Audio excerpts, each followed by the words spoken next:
Bien, estimados ciudadanos, continuamos con su programa estelar Visión 27, Periodismo Cívico, Solidaridad, Innovación, Competitividad, con dos interesantes entrevistas. Ya saben, este domingo y todos los domingos de 6 a 7 de la noche, acá en su canal preferido, Canal 27 TV Mundo, Educación, Salud y Deporte, el nuevo programa dominical que dirige y conduce el doctor Lorenzo Orlando Rosas Durán, aliado con médicos de Cuba y de varias partes del mundo. También tenemos en esta oportunidad una entrevista del momento referida a la huelga magisterial que ya pasa de un mes. Está con nosotros el decano regional del Colegio de Profesores La Libertad, el doctor Luis Ramírez Gálvez, a quien ya le damos la bienvenida. Luis, bienvenido a Visión 27. Muchas gracias por esta entrevista y esta invitación para tratar sobre el tema educativo.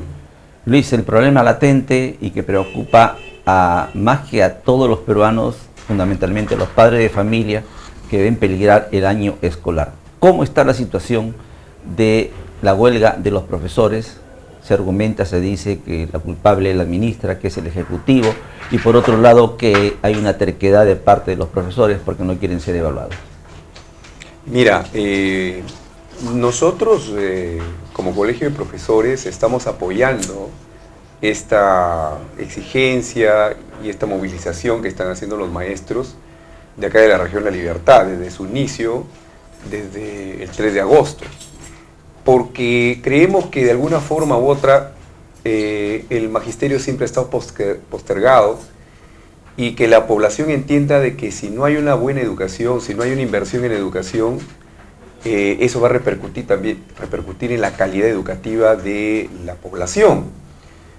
Se dice que una de las demandas es solamente el salario, no es el salario, para que entienda la población. Lo primero que se pidió en los puntos que se exigían era mayor presupuesto para la educación en el Perú.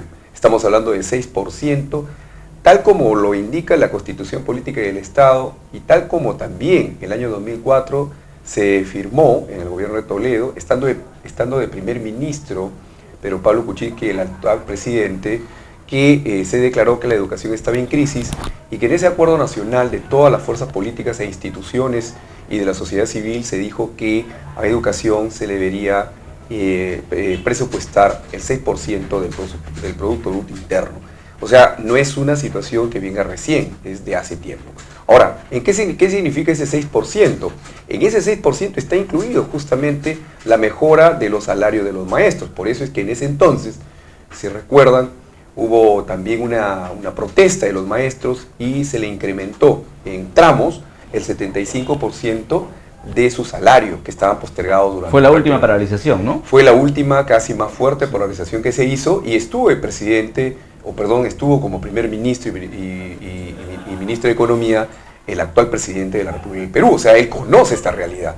Después de ahí para adelante no ha habido incrementos con los maestros y obviamente en esta oportunidad, ante el ofrecimiento del presidente el año pasado en campaña, dijo pues que se le incrementaría como base salarial 2.000 soles a los maestros, cosa que lamentablemente no se ha venido cumpliendo y se anuncia que ha habido un aumento. Ese es otro detalle. Sí, se anuncia. Claro, se ha dicho que hay un aumento. mensaje lo ha dicho. Claro, pero hay un problema aquí que de repente también es necesario puntualizar.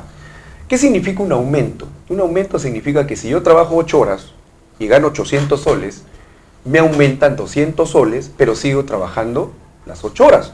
Acá se le va a aumentar, si bien es cierto, al maestro esta cantidad, pero se le está haciendo ese pago por las horas trabajadas. Es decir, yo tengo 8 horas, voy a trabajar 3 horas más y por esas 3 horas me van a pagar 200 soles. O sea, eso no es un aumento, eso es por lógica, es un incremento de horas que se van a pagar por haber trabajado más. Entonces, ahí hay un detalle en el cual pues, los maestros justamente con válida protesta, ellos indican que esta situación no es un aumento. Eso es con respecto a ese tema. Con respecto al tema de la evaluación, se dice que los maestros no quieren ser evaluados. Sí. Se dice. Se ha difundido a través de todos los medios que los maestros no quieren ser evaluados. Totalmente falso. Sí queremos la evaluación, pero una evaluación que tenga como principio que sea formativo. Es decir, si el maestro en aula, que es el punto principal, no desempeña, no se desarrolla, no explica, no enseña bien, entonces, ¿qué debe hacer el ministerio? Oiga, enseñe usted así. Yo le enseño a usted cómo debe enseñar. A partir de eso, entonces se evalúa al maestro. Pero aquí no, se busca una evaluación de tipo teórica, donde quien va a evaluar va a estar observando si lo que dice una ficha, un documento, el maestro está cumpliendo. Entonces, eso es un poco también traído de menos. O sea, explícame pues cómo yo debo enseñar y yo también pues trabajaré en esa medida. Y en base a eso se evalúa. No es cierto que no se quiera, que los maestros quieran no ser evaluados. Sí, pero con ciertos elementos que sean de manera formativa. Y la evaluación es un tema integral, es un tema de un sistema en todo caso. O sea, hay una parte formativa, hay una parte sumativa y hay una parte normativa. En ese sentido, lo que se está buscando es que sea formativa.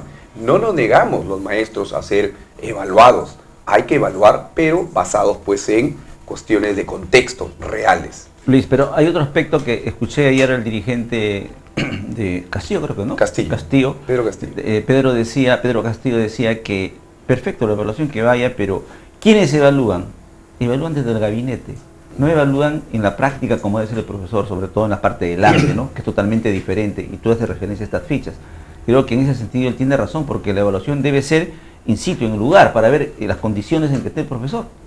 Mira, este tema es un tema muy técnico, que quisiera, no sé si es que me permites, un poco explayarme en este tema. Es un tema muy técnico.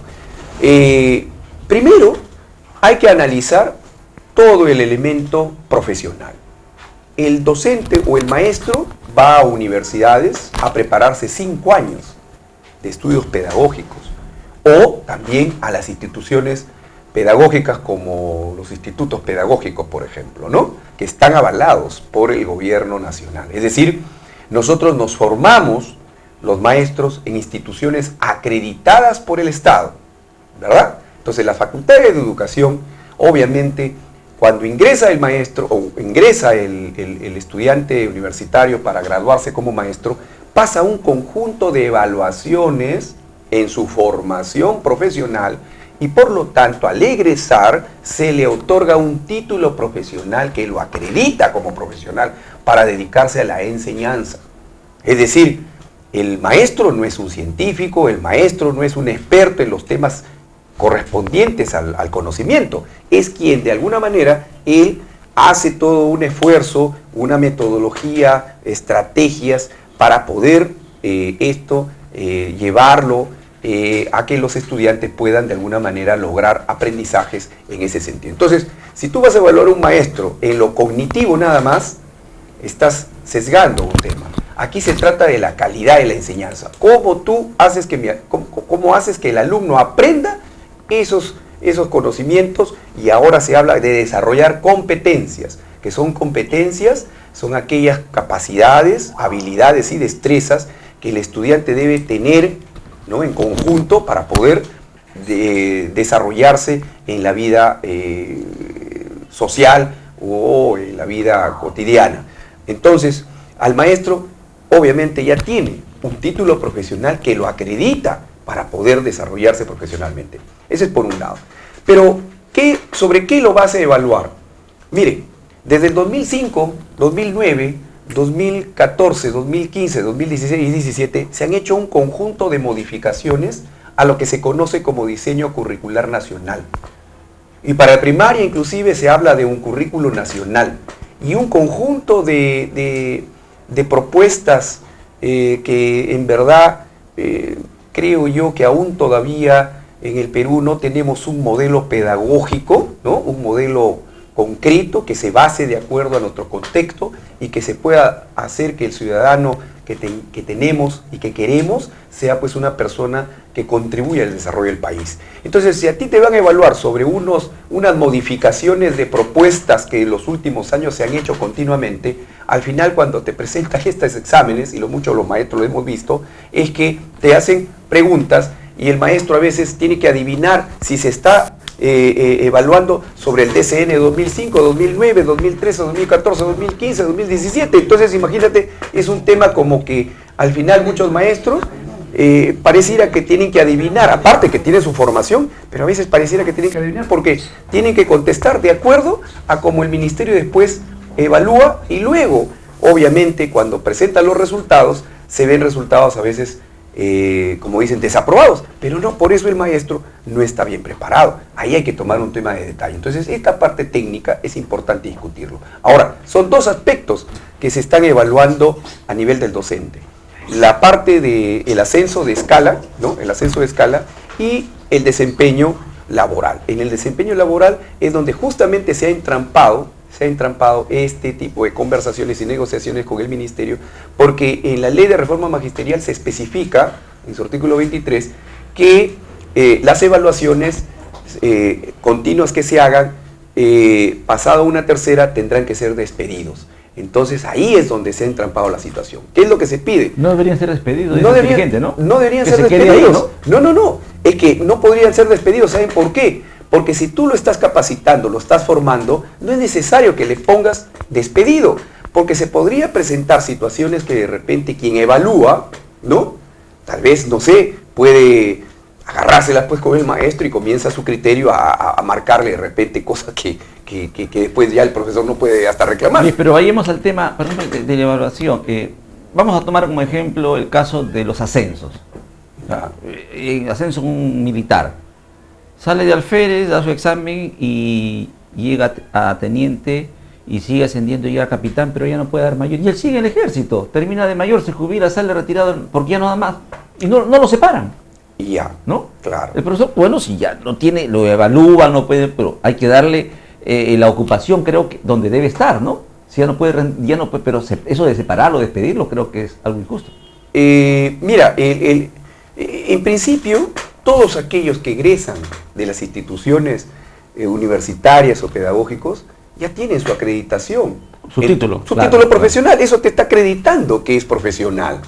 En todo caso, hay que revisar entonces el sistema de formación en las universidades y los institutos. Hay que buscar que ahí está la raíz de la situación, porque si se supone que te dan una acreditación como profesional, tú te desarrollas profesionalmente, las evaluaciones que se apliquen van en función de perfeccionar su práctica educativa. Y esa práctica educativa, primero, tiene que el ministerio demostrarnos a los maestros que la propuesta que están planteando, en realidad, in situ, en el lugar, funciona. Y ahí está la situación. Entonces, ¿cómo vamos a evaluar? Enséñame a ver cómo yo debo hacer pues la propuesta. Entonces, en base a eso, evalúame pues, ¿no? Y ahí, claro, si el profesor ya no rinde, obviamente que es bien difícil, porque ya está formado profesionalmente, bien difícil es que pueda salir despedido. Pero aquí hay un tema, la palabra despido, eso es lo que de alguna forma u otra no debe estar consignado ahí. Claro, porque se tiende a que va a salir del magisterio, ¿no? Va a olvidar. Claro, todo, o sea, es un poco incomprensible. Ahora, la ley se hizo inconsultamente con los maestros, ¿eh? Lo aprobaron en el gobierno anterior y en acuerdo con una dirigencia, ¿no? Con una dirigencia que ahora los maestros que han salido a las calles, que tú puedes observar que aquí han salido alrededor de 15,000 maestros que se están moviendo por toda la ciudad, con la disculpa del caso a la población, pero esos son los maestros de base. ¿Qué son los maestros de base? Son los maestros que ya no reconocen a esa dirigencia, que se conoce como el CEN del SUTEP, para los televidentes, son los dirigentes que durante tanto tiempo han negociado con el Ministerio de Educación, ¿no? Y no siempre a favor de las demandas de las necesidades magisteriales. Y por eso están en las calles, porque estos maestros son de base, son profesores comunes y corrientes que han salido a protestar, no estando de acuerdo con lo que la dirigencia, que lamentablemente ahora tú ves, no tienen ningún asidero en estas conversaciones. Por eso que Pedro Castillo y los demás dirigentes del Comité de Lucha Nacional son representantes de las bases que están pidiendo y solicitando que la ministra lo reciba, porque igual son maestros. Aquí la impericia de la ministra, o no sé, la incapacidad que tiene para poder resolver este conflicto, o sea, generó un conflicto, ha esperado que pase tanto tiempo para que esto sea creciente, y cada vez más están llegando maestros a Lima. porque se está generando una situación de este tipo. Yo creo que lo más salomónico es recibirlos, escucharlos y firmar los acuerdos en la medida que también los dirigentes, porque tampoco están intransigentes, sino que es lo justo. Simplemente que se retire la palabra despido, porque eso no es dable en los profesionales. En otro aspecto, yo entiendo, ¿no? Hay mucho que se ha difundido que los maestros no quieren ser evaluados. Claro, eso es lo más sencillo que ha ocurrido en los medios de comunicación. No es así, señores. Sí queremos la evaluación, pero no con ese afán de despido. Bien, Luis. Y en cuanto a tu experiencia que tienes como esto de a veces como dirigente, ¿qué visualizas de esta huelga? ¿Habrá solución de acá a una semana? ¿Le das más tiempo? ¿Cuál es tu opinión? ¿Has hecho un análisis al respecto?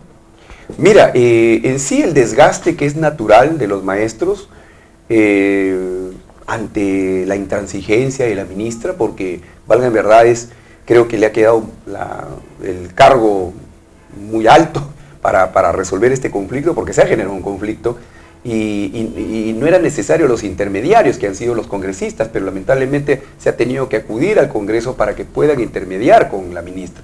Pero la ministra no los ha recibido. Ahí está el problema. Entonces, ¿por qué no lo recibe?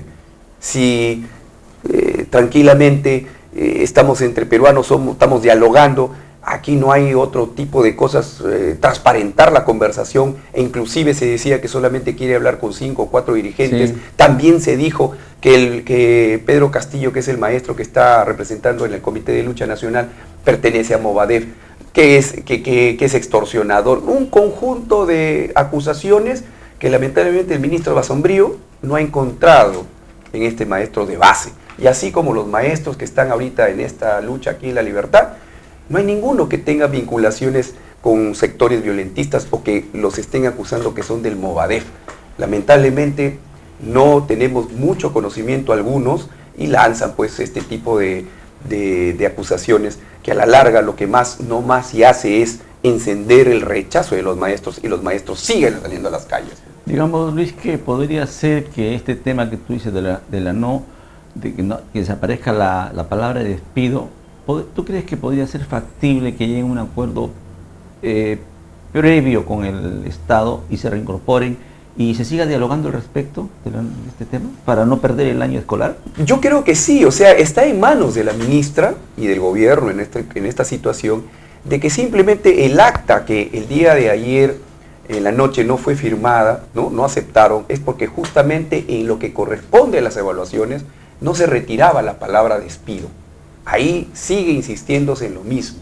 Ahora, este asunto no es un capricho, sino que es un tema legal, porque está en la ley de reforma magisterial y no lo puede simplemente con un acta, digamos, derogarla, sino que esto va a tener que pasar por un conjunto de propuestas que en el Parlamento tiene que discutirse, porque el Ministerio por sí solo no lo puede derogar, tiene que pasar a Legislativo y en el Legislativo tienen que evaluarse y estudiarse debatirse para poder hacer esta corrección ahí.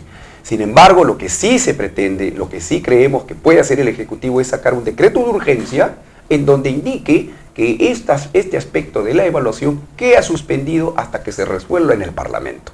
Y se reincorporan los profesores y se evita toda esa situación. Entonces, expliquemos a la población adecuadamente sobre este tema porque están confundidos. Yo he recibido muchas amistades que yo tengo que no son maestros, me dicen, pero profesor, me dice, ya consiguieron esto, ya consiguieron esto, ya consiguieron esto, y no quieren ser evaluados. Eso no es cierto. Sí queremos la evaluación los maestros. Es parte de un proceso, es parte del perfeccionamiento de un profesional.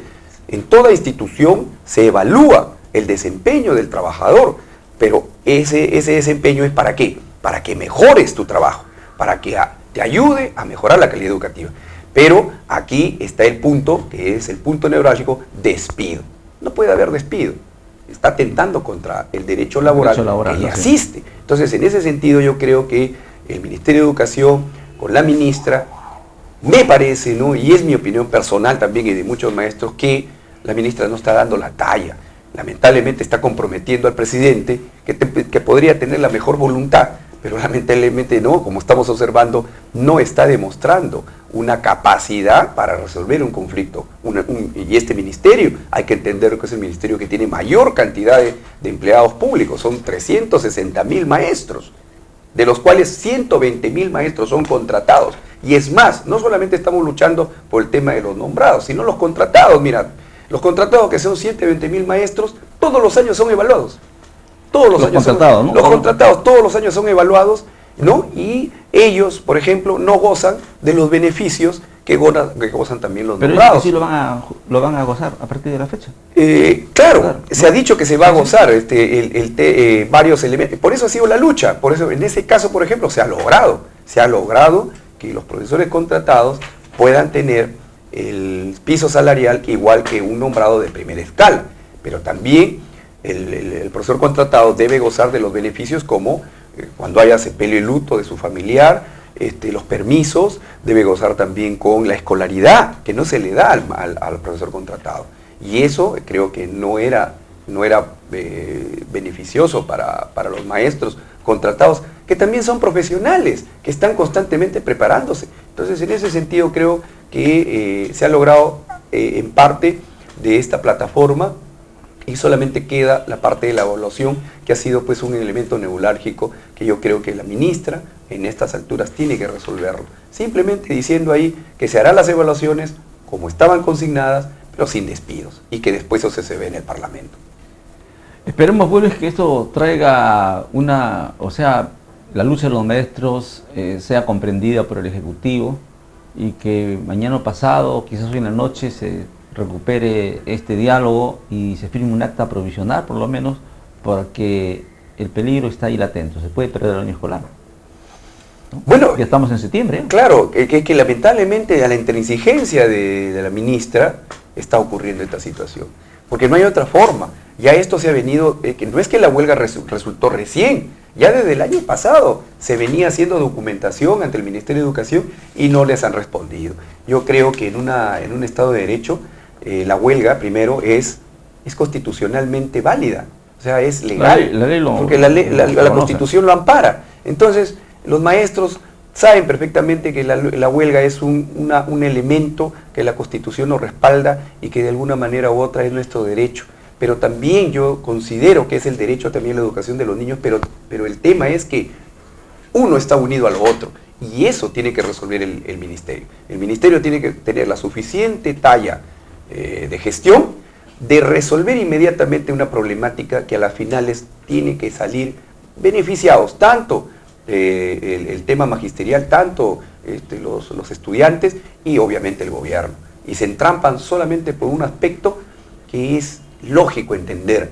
El maestro está postergado, invierte en su capacitación. Pregúntale tú a cualquier maestro, invierte en su capacitación. Es más, muchos maestros hasta compran material, ¿no? Compran material que se agencian para poder llevarlo a la escuela. Sí, lo han declarado. Y lo compran. ¿Y con qué sale eso? Los padres de familia a veces no tienen el dinero. El profesor, por querer mejorar una situación, tiene que comprar materiales para que pueda enseñar mejor a sus alumnos. Eso es...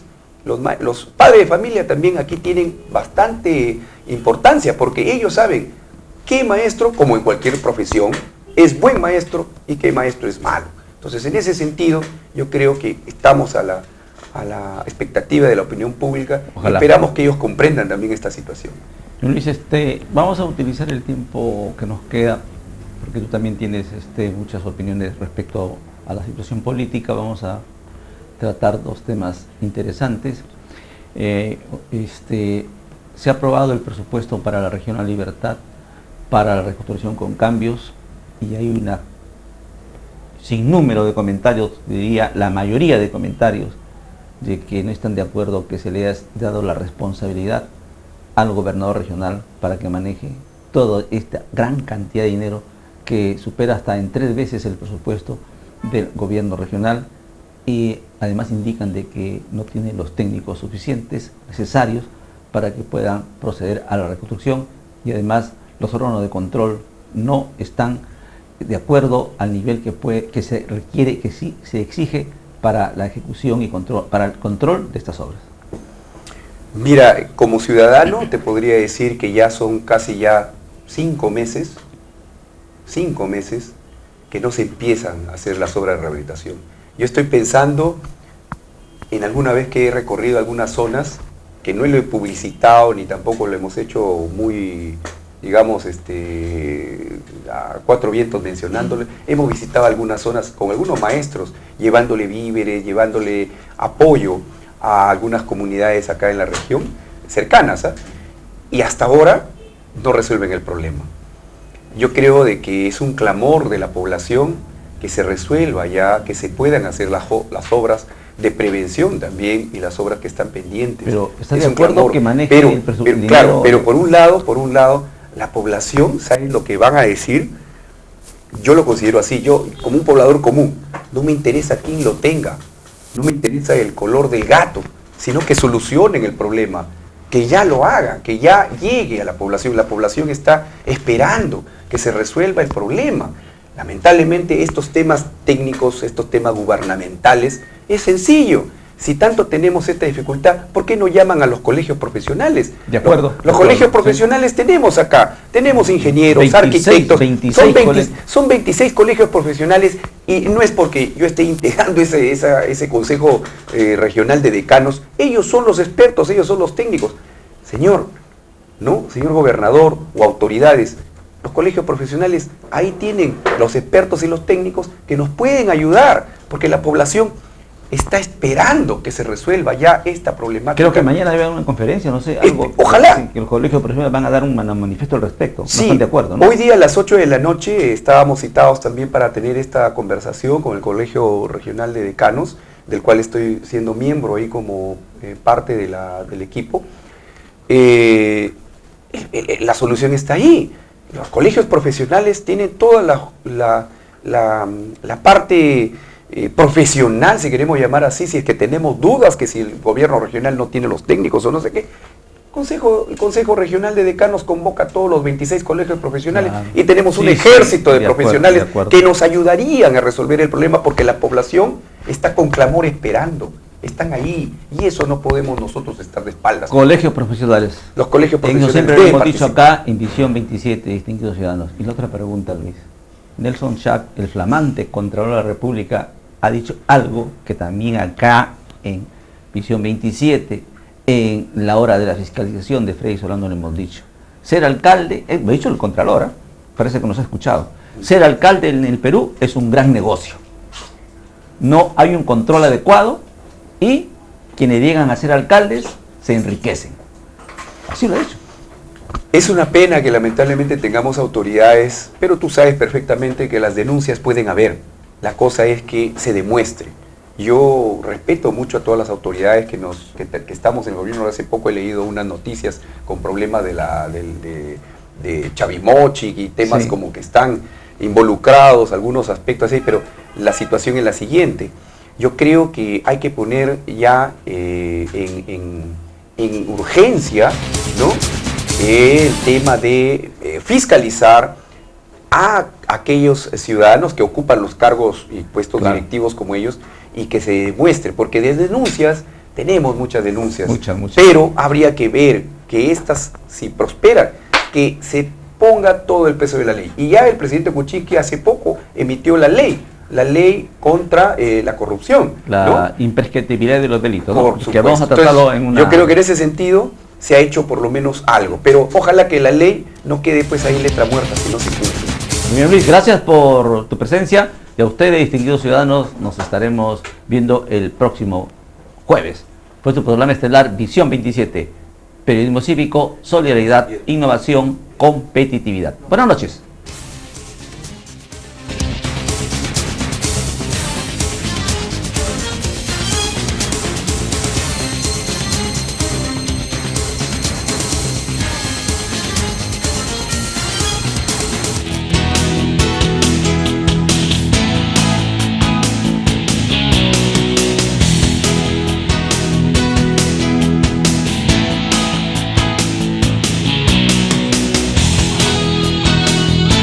Canal 27, TV Mundo.